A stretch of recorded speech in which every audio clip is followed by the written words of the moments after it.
नमस्कार छात्रों, मैं आपको आज कक्षा 9 हिंदी माध्यम अध्याय 3 चुनावी राजनीति को पढ़ाने जा रहा हूँ।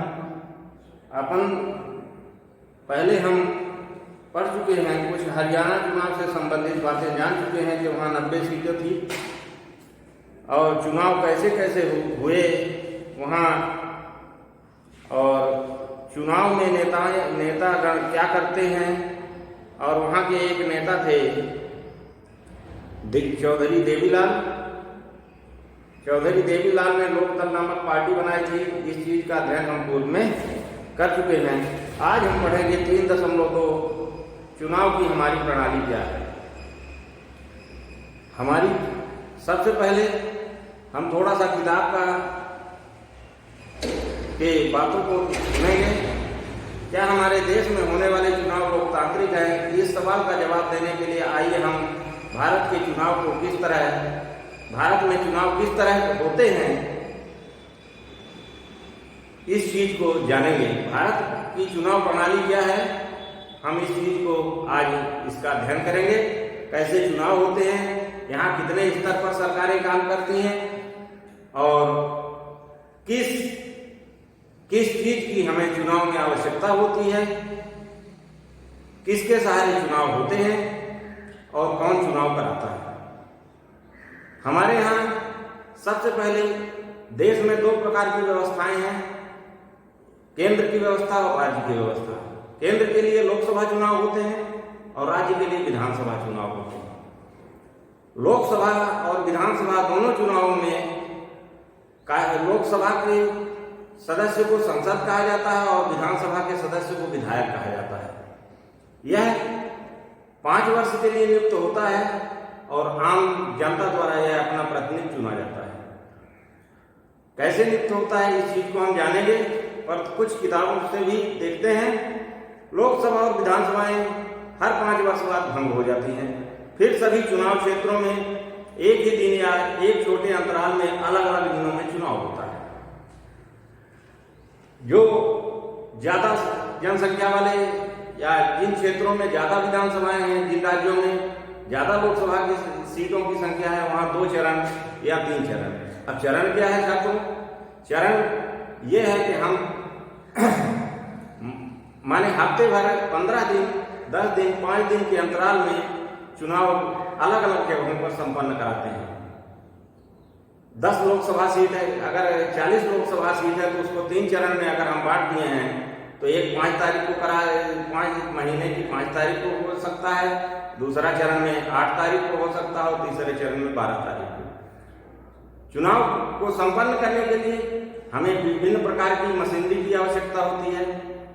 इस हेतु हम उसको चरणबद्ध तरीके में संपन्न करते हैं। अब एक चीज और सुन लीजिए, अगर किसी विधायक या सांसद की समय से पहले कार्यकाल पूर्ण होने से पहले मृत्यु हो जाती है तो वह सीट खाली मानी जाती है। फिर उसमें उपचुनाव होते हैं। उपचुनाव में फिर से विधायक या सांसद चुनाव जीत कर आते हैं और जितने दिन 5 वर्ष तक वो नहीं रहते, क्योंकि उस विधानसभा या लोकसभा का कार्यकाल जब समाप्त होता है तब उनकी भी कार्यवाही समाप्त मानी जाती है।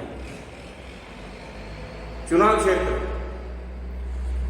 हरियाणा के लोगों को 90 विधायकों का चुनाव किया। अब फिर हरियाणा का इसमें उदाहरण दे रहा है।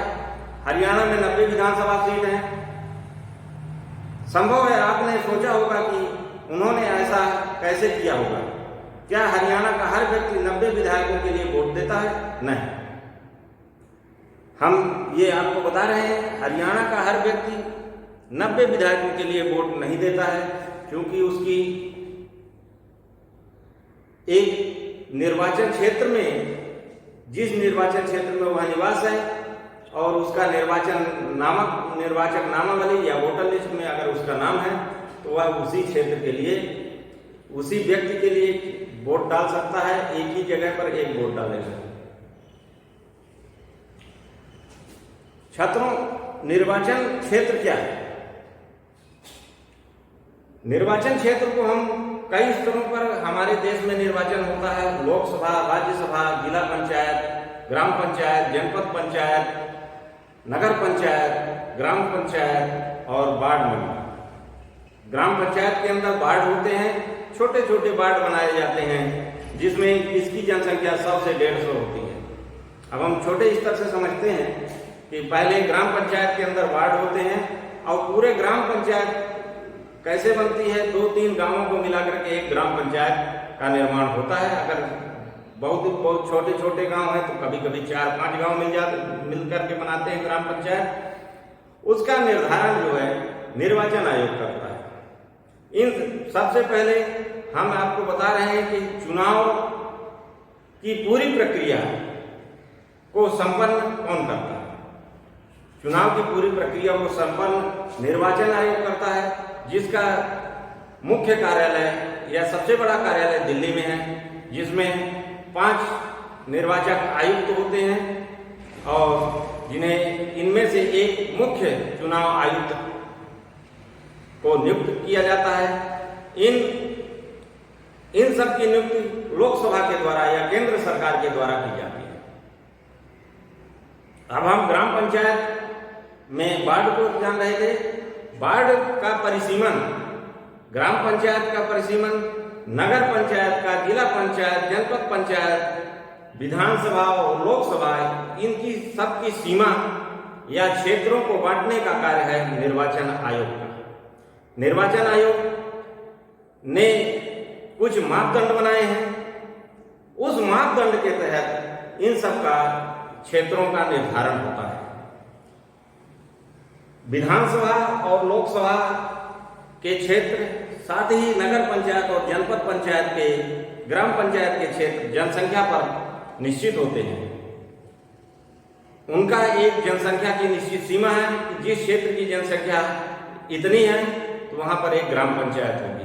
जैसे उदाहरण के लिए मैं आपको बता रहा हूं, एक वार्ड का निर्माण लगभग अधिकतम 150 व्यक्तियों से अधिक उस वार्ड में होने नहीं चाहिए। एक निर्धारित संख्या है, जैसे कि 150 व्यक्ति होने चाहिए। अब 150 व्यक्ति जहां पर एक आसपास रह रहे हैं उसको एक वार्ड बना देते हैं। ऐसे ही ग्राम पंचायत है, उसकी भी सीमा है कि 25,000 से 30,000।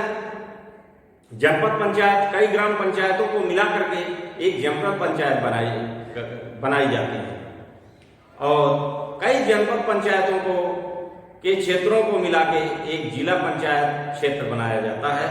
छात्रों, यह सब जनसंख्या पर आधारित होता है। लोकसभा और विधानसभा के क्षेत्र भी ऐसे ही बनाए जाते हैं। सिर्फ जनसंख्या पर नहीं, उसको एक जमीनी तौर पर एक नक्शा तैयार किया जाता है, जिसको क्षेत्र परिसीमन कहा जाता है। क्षेत्र का यह कार्य निर्वाचन आयोग द्वारा अपने कर्मचारियों, साथ ही अन्य विभागों के कर्मचारियों के साथ मिलकर इस परिसीमन का कार्य पूर्ण करता है। ये शुरुआत है कि क्षेत्रों का परिसीमन कराना, फिर उसके बाद हर क्षेत्र को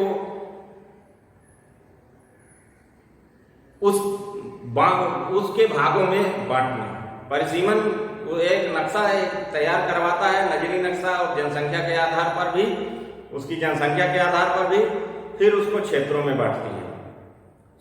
अब छात्रों, हम चुनाव का उद्देश्य से देश को अनेक क्षेत्रों में बांट लिया गया है। इन्हें निर्वाचन क्षेत्र कहते हैं। एक क्षेत्र में रहने वाले मतदाता अपने प्रतिनिधि का चुनाव करते हैं। लोकसभा चुनाव के लिए देश को 543 निर्वाचन क्षेत्रों में बांटा गया है। हमारे देश में 545 लोकसभा सीटें हैं और 543 निर्वाचन क्षेत्र में इसको बांटा गया है। हर क्षेत्र से चुने गए प्रतिनिधियों को संसद सदस्य कहते हैं। हम आपको पूर्व में ही बता चुके हैं कि जो केंद्र लोकसभा का चुनाव होता है, जो उसमें चुनाव जीत करके केंद्र के लिए हमारा प्रतिनिधित्व करने जाता है, उसको हम सांसद कहते हैं। लोकतांत्रिक चुनाव की एक विशेषता, हर वोट का बराबर मूल्य। हमारा देश लोकतांत्रिक देश है। यहाँ हर व्यक्ति का वोट बहुत कीमती है और उसका एक बराबर मूल्य होता है। हमारे लिए विशाल संविधान में यह व्यवस्था है कि हर चुनाव क्षेत्र में मतदाताओं की संख्या काफी हद तक एक समान हो। इसी प्रकार प्रत्येक राज्य को उसकी विधानसभा की सीटों के हिसाब से बांटा गया है। इन सीटों से निर्वाचित प्रतिनिधियों को विधायक कहते हैं। प्रत्येक संसदीय निर्वाचन क्षेत्र में विधानसभा के कई निर्वाचन क्षेत्र होते हैं। पंचायतों और नगरपालिका के चुनावों का भी यही तरीका अपनाया जाता है। प्रत्येक पंचायत को कई वार्डों में बांटा जाता है। जो छोटे छोटे निर्वाचन क्षेत्र हैं, प्रत्येक वार्ड या पंचायत से नगरपालिका का एक सदस्य का चुनाव होता है। कई बार निर्वाचन क्षेत्रों को सीट भी कहा जाता है, क्योंकि हर क्षेत्र संसद या विधानसभा की एक सीट का प्रतिनिधित्व करता है। इसलिए हम जब कहते हैं कि लोक दल ने हरियाणा में 6 सीटें जीती, इसका मतलब है कि विधानसभा के 6 निर्वाचन क्षेत्रों में लोक दल के लोग जीतकर राज्य विधानसभा में पहुंचे। छात्रों, हम थोड़ा सा इसको विस्तार पूर्वक समझते हैं। विधानसभा, लोकसभा, ग्राम पंचायत, नगर पंचायत और जिला पंचायत, जनपद पंचायत, हम आपको बता चुके हैं कि इन सभी जितने भी चुनाव होते हैं, निर्वाचन आयोग उसके क्षेत्रों का परिसीमन कराता है और एक नक्शा तैयार करवाता है। उस नक्शे के बाद दूसरा क्षेत्र शुरू हो जाता है और उस गांव, तो वो नक्शे के बाद दूसरा क्षेत्र शुरू हो जाता है, वो अलग क्षेत्र हो जाता है। जब यहाँ से विधायक या कोई भी सदस्य, लोकसभा, ग्राम, हम बार बार ये पूरा न बोले कि विधायक और सांसद या कोई भी जनप्रतिनिधि अपने क्षेत्र से चुनाव जीत कर जाता है, या किसी पार्टी के प्रतिनिधि पूरे प्रदेश के अंदर, पूरे भारत के अंदर कई प्रतिनिधि कई जगहों से चुनाव जीत कर जाते हैं, तो हम उनको कहते हैं सीट। हम उसको निर्वाचन क्षेत्र न कह करके उसको संक्षिप्त में सीट कहते हैं कि भारतीय जनता पार्टी ने 6 सीट पर चुनाव जीता, कांग्रेस ने 10 सीट पर चुनाव जीता। क्योंकि हमारे यहाँ पार्टियां बहुत हैं, इसलिए सब पार्टियों के नाम अलग अलग हैं और जो जितने क्षेत्रों में चुनाव जीतती है, तो निर्वाचन क्षेत्र को हमारे कहने का मतलब यह है कि हम सीट भी कहते हैं। अनारक्षित और आरक्षित निर्वाचन क्षेत्र। अनारक्षित निर्वाचन क्षेत्र वो होते हैं, हम साधारण तौर पर आपको समझा रहे हैं, अनारक्षित निर्वाचन क्षेत्र वो होते हैं जहां पर रहने वाले लोगों की संख्या सामान्य वर्ग की ज्यादा हो। तो कैसे अनारक्षित हो गई? क्योंकि वहां सामान्य वर्ग की, हमारे देश में जातियों को वर्गों के आधार पर बांटा गया। सामान्य, अनुसूचित जाति, जनजाति, पिछड़ा। सामान्य वर्ग की जातियों की संख्या जहां या जिस क्षेत्र में अधिक है, उस क्षेत्र को परिसीमन करा के उसका पूरा बायोडाटा निकाला जाता है और तब उसको आरक्षित और अनारक्षित घोषित किया जाता है। कभी कभी रोस्टर सिस्टम के द्वारा क्षेत्रों का बदलाव भी किया जाता है कि वह निर्वाचन क्षेत्र आरक्षित में किस श्रेणी में आता है, अनारक्षित में अनारक्षित है कि आरक्षित है। अब हम इसको थोड़ा किताब से समझ लेते हैं। हमारा संविधान प्रत्येक नागरिक को अपना प्रतिनिधि चुनने और जनप्रतिनिधि के तौर पर चुने जाने का अधिकार देता है, लेकिन हमारे संविधान निर्माताओं को चिंता थी कि संभव है खुले चुनावी मुकाबले में कमजोर समूहों के लोग लोकसभा और विधानसभा में पहुंच नहीं पाएंगे। संभव है कि चुनाव लड़ने और जीतने के लिए जरूरी संसाधन, शिक्षा और संपर्क उनके पास नहीं हो। देखिए, आरक्षित और अनारक्षित। आरक्षित इसलिए किया गया, हमारे देश के लोगों की सोच थी कि हर प्रकार का व्यक्ति हमारे देश में चुनाव में सहभागी हो, और कुछ यह भी सोच थी कि जो गरीब तबके हैं, पढ़े लिखे नहीं हैं, उनको भी आगे बढ़ाने के लिए उनका प्रतिनिधित्व कौन करेगा? जब सभी पूंजीपति और सभी पढ़े लिखे एक जगह पर एकत्रित हो जाएंगे, तो जो किसी परिस्थिति बस उसके पास गरीबी है या किसी अन्य परिस्थिति बस वह पढ़ नहीं पाया और वह चुनाव नहीं लड़ सकता, क्योंकि पढ़ा लिखा ना होना, गरीबी होना, वह चुनाव नहीं लड़ सकता, तो वह उस वर्ग का प्रतिनिधित्व कैसे कर सकता है। इसलिए संविधान निर्माताओं ने इस बात को जरूर ध्यान रखा, सभी वर्गों के सभी तबकों को, वर्गों के सभी तबकों का ध्यान रखा इस हेतु, और इसके लिए उन्होंने आरक्षण की शुरुआत की कि गरीब तबकों को आगे बढ़ाना है, पढ़े लिखों की संख्या या को ज्यादा करना है, साक्षरता को आगे बढ़ाना है, तो हमको आरक्षण की व्यवस्था देश में करनी पड़ेगी। छात्रों, इसीलिए क्षेत्रों का आरक्षण किया गया और सभी प्रकार के आरक्षण इसी आधार पर किए जाते हैं कि जिस जाति विशेष वर्ग की संख्या वहां अधिक है वह सीट उसके लिए आरक्षित होती है। अब आज के समय में हर प्रकार के व्यक्ति, हम चाहे किसी भी चुनाव में हो, हमारे क्षेत्र का, हमारे देश का, और जिस क्षेत्र के अंतर्गत वो अपने प्रतिनिधि चुनते हैं उस क्षेत्र का प्रतिनिधित्व करते हैं। यह आरक्षण की व्यवस्था संविधान निर्माताओं ने दी, जिससे देश आगे बढ़ रहा है। लोग हमारे अपने अपने जो क्षेत्र के प्रतिनिधि चुनकर जाते हैं उस क्षेत्र के विकास की ओर लगे रहते हैं। इसीलिए आरक्षण की व्यवस्था की गई है। भाई गरीब, अगर आरक्षण की व्यवस्था नहीं होगी तो सब पढ़ा लिखा वर्ग, संपन्न वर्ग ही वहां पहुंच पाएगा और गरीब वर्ग जो है वहां का वहीं रह जाएगा और वह आगे नहीं बढ़ पाएगा। हमारे संविधान निर्माताओं ने कमजोर वर्गों के लिए आरक्षित निर्वाचन क्षेत्र की विशेष व्यवस्था सोची। इसी कारण कुछ चुनाव क्षेत्र अनुसूचित जातियों के लोगों के लिए आरक्षित हैं, तो कुछ चुनाव क्षेत्र अनुसूचित जनजाति के लोगों के लिए। अनुसूचित जाति के लिए आरक्षित सीट पर केवल अनुसूचित जाति के ही व्यक्ति चुनाव लड़ सकता है। इसी तरह केवल और दूसरी जातियों के लोग, लेकिन अनारक्षित, मैं आरक्षित पढ़ा रहा हूं लेकिन मैं आपको 60 में बता रहा हूं कि जिस अनुसूचित जाति के लिए अगर निर्धारित है तो अनुसूचित जाति का ही व्यक्ति वहां चुनाव लड़ सकता है। अनुसूचित जनजाति के लिए निर्धारित है तो अनुसूचित जनजाति का ही व्यक्ति चुनाव लड़ सकता है।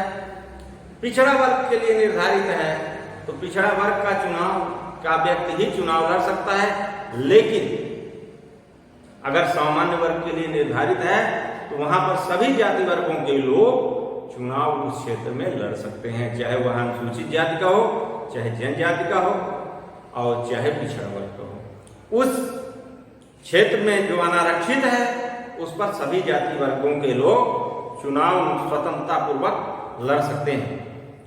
अभी लोकसभा की 84 सीटें अनुसूचित जातियों के लिए निर्धारित हैं, 47 सीटें अनुसूचित जनजातियों के लिए निर्धारित हैं। किसी अन्य समूह के उचित हिस्से को अनुसूचित जातियां और जनजातियों के लिए आरक्षित सीटें किसी अन्य समूह के उचित हिस्से में कुछ नहीं लेती हैं। कमजोर समूहों के लिए आरक्षण की यह व्यवस्था बाद में जिला और स्थानीय स्तर पर भी लागू की गई। अनेक राज्यों में अब ग्रामीण पंचायतें, शहरी नगर पालिका, नगर निगमों, स्थानीय निकायों और सभी जगहों पर भी पिछड़े वर्गों के लिए आरक्षण लागू हो गया है, पर हर राज्य में आरक्षित सीटों का अनुपात अलग अलग है। मैं आपको पहले भी बता चुका हूं कि जिस क्षेत्र में या जिस राज्य में जिन जातियों की संख्या अधिक है उस क्षेत्र और उस राज्य के लिए अलग अलग प्रकार की सीटें आरक्षित की गई हैं। सभी राज्यों के लिए एक समान जनसंख्या नहीं है। अब हम एक चीज और बता दें छात्रों, महिलाओं के लिए भी सीटें निकाय चुनावों में, निकाय चुनाव कौन से होते हैं, जो स्थानीय छोटे छोटे जिला पंचायत, जनपद पंचायत, इन क्षेत्रों के लिए महिलाओं के लिए भी सीटें आरक्षित की गई हैं, क्योंकि महिला को भी आगे बढ़ाना है, इसलिए उनके लिए भी अलग से सीटें आरक्षित की गई हैं। अब हम मतदाता सूची की बात करेंगे। अभी तो हम निर्वाचन क्षेत्र की बात कर रहे थे, अब हम मतदाता सूची की बात करेंगे। मतदाता सूची को हम